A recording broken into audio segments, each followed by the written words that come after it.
Hello beautifuls. If you don't know me, my name's Kaylee and I've hopped on here because I just have a channel message or a download that I wanted to share with you all today, and it's fully about believing in what we can't see and how to have faith when it's not yet here, and the importance, I guess, of having this kind of faith. And then I might do a little bit of a positive rampage type thing here. So what I'm really being shown is no matter what we look at, we have two choices on everything: to see it as what we may say as negative or what we may see it as a positive. And when there's a time lapse between our manifestations, when something needs basically a growth period or an alignment period to come into the physical realm, we can often get pretty bummed out or kind of down on ourselves, thinking that it's not going to show up, or that we have done something wrong, or we get discouraged because we want it here quicker. And there's a bunch of stuff in this. First of all, when we're wanting something super bad, and Buddha talks about this, about desiring things, this can be like the root of suffering for people. And as much as I love the Buddhist teachings, I still believe we're human and we're still meant to desire and want things in this physical earth plane. And so I guess what I think of Buddha, sure, that does make us totally not worry. When you let go and you just allow for whatever is, you have a lot of happiness that comes with this. There's a crazy storm going on. I wish I could show you this, but my window is so wet right now. But there's massive waves in front of me. I'm parked by the ocean and it's shaking my car. But it looks cool. You could almost surf it, and normally you can't surf here.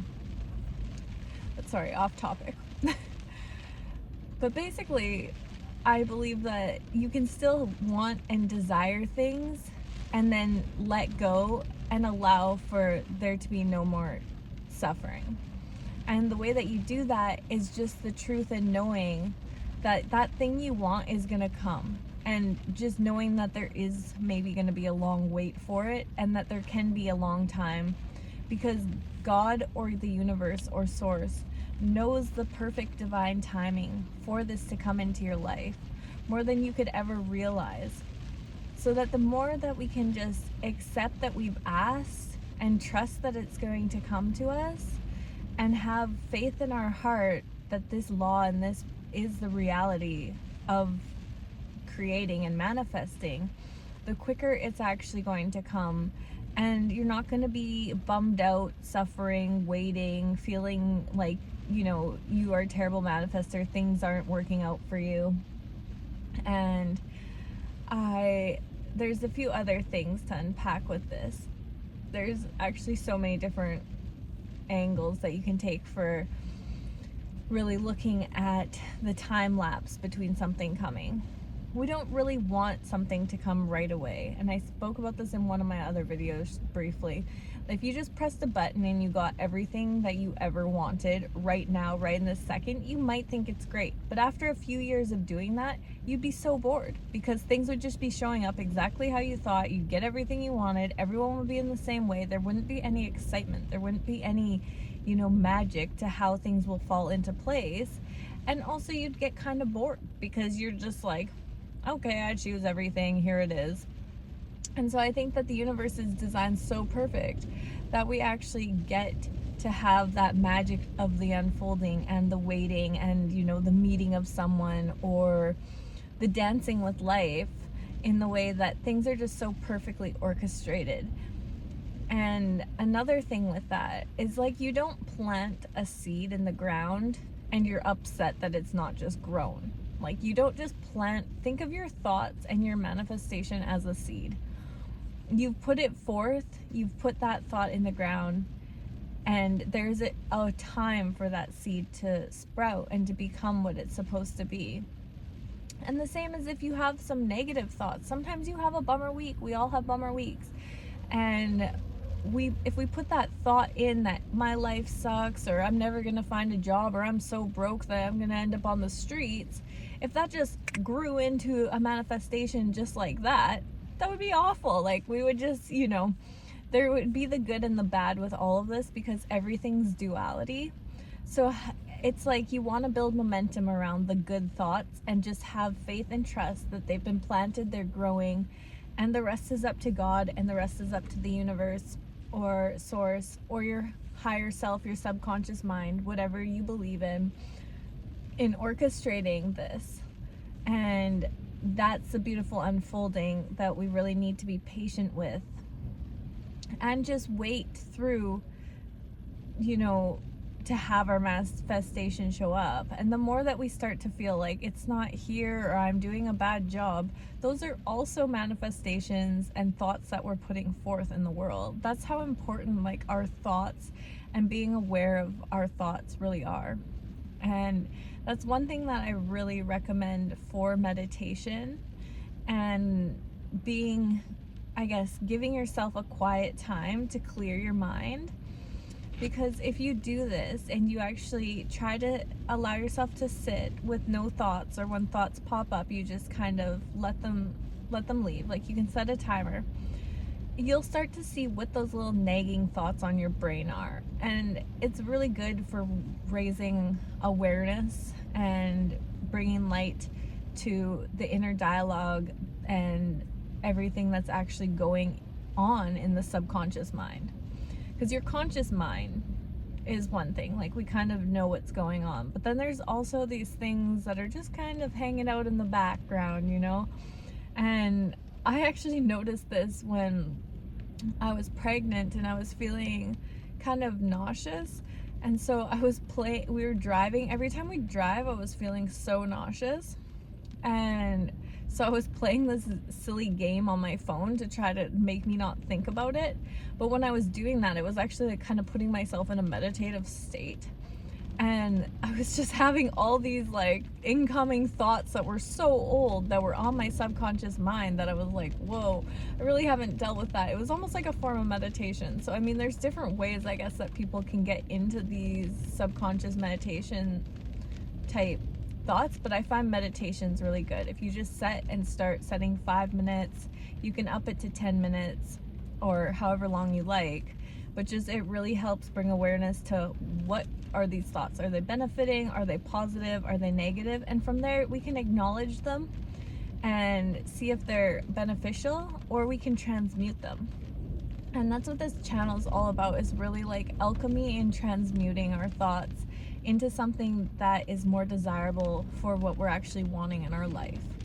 Because we weren't trained or taught any of this in school, and I really hope to train my daughter or teach her, and I really hope that I can slowly change some of my subconscious programming, because there's a lot of stuff that's really not beneficial. And the more you dive into it, you're like, why is that thought even, who programmed this thought into my head? Like, that is not even relevant.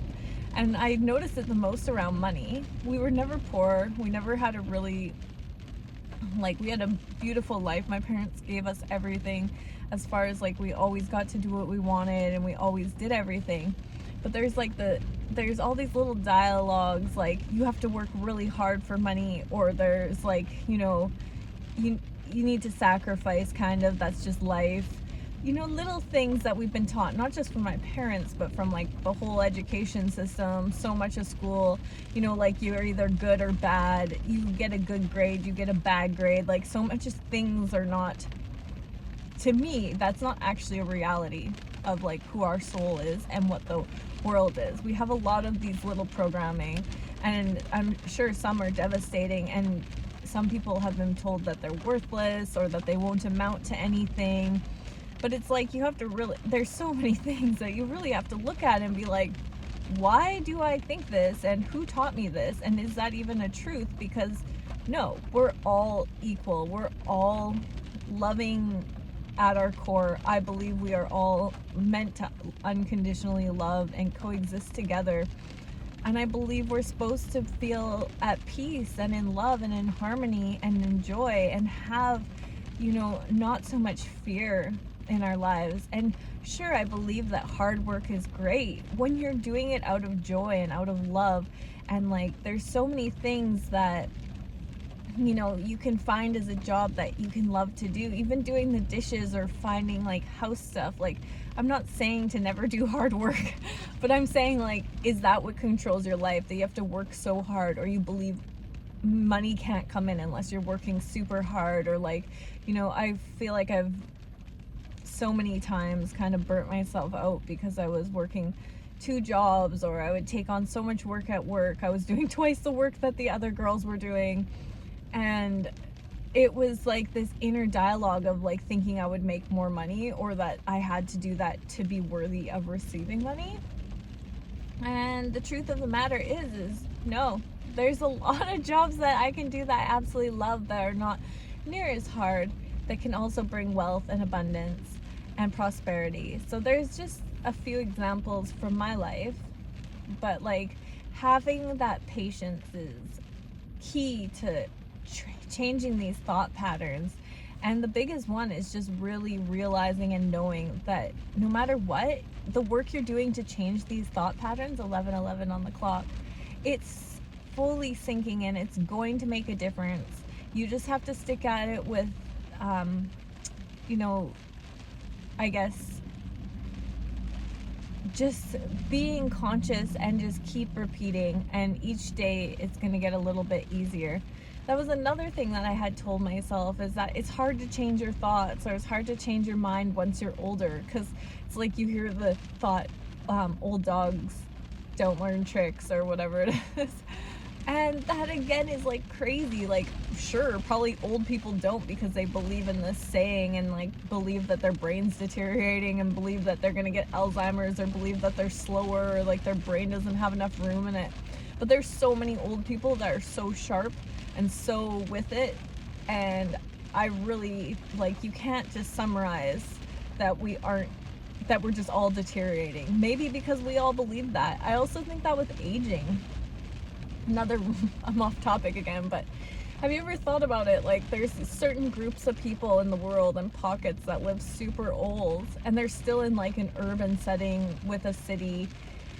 And you know, they're kind of similar places, and they've done studies, and they're like, in Japan there's one, they're like, oh, maybe it's the tofu, or maybe it's, you know, but it's like, I think a lot of it is seeing, if you're around people that are living to 100, you're gonna believe you're gonna live to 100, you're gonna age maybe slower. And a lot of these places, it's like, it's your surroundings and your mental attitude and your mind state. Like, I feel like we would live older if we just expect to live older, and we're gonna wrinkle less and age slower if we don't feel like we're getting super old, or like our skin's getting damaged, or like children cause stress. Like, I noticed when I had my baby, I started feeling like my skin looked so much older, and I'd aged so much. And I think it was a lot of things, because I was really dehydrated, I was super tired. But then I started forming a thought saying, oh, like, kids are stressful, like, oh, that's why everyone with kids looks so much older. Because I've noticed that, like, a lot of my friends that had kids looked so much older than me. And I started telling myself this thing, and I was like, oh my gosh, like, this is a negative thought. I don't want to say I'm aging older because I have a kid. Like, what benefit is that? It's not in science. There's no truth to this. We don't know. Heck, she probably brings me equally as much joy as stress. If anything, she should make me feel younger. I'm looking at her young, vibrant body that's like regenerating so quickly. Sorry, I talk really fast, but you get the point.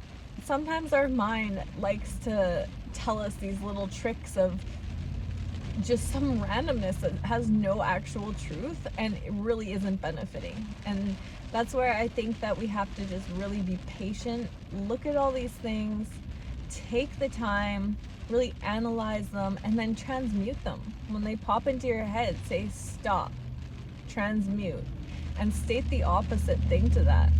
My skin regenerates at a beautiful pace. It has since I'm young. I feel healthy and vibrant, and I've never had so much joy. You know, like, you don't have to tell yourself these dialogues that you're telling yourself. They are not benefiting you if it's not with what your goal in life is and your higher plan is. And yeah, that's what I came on to tell you guys.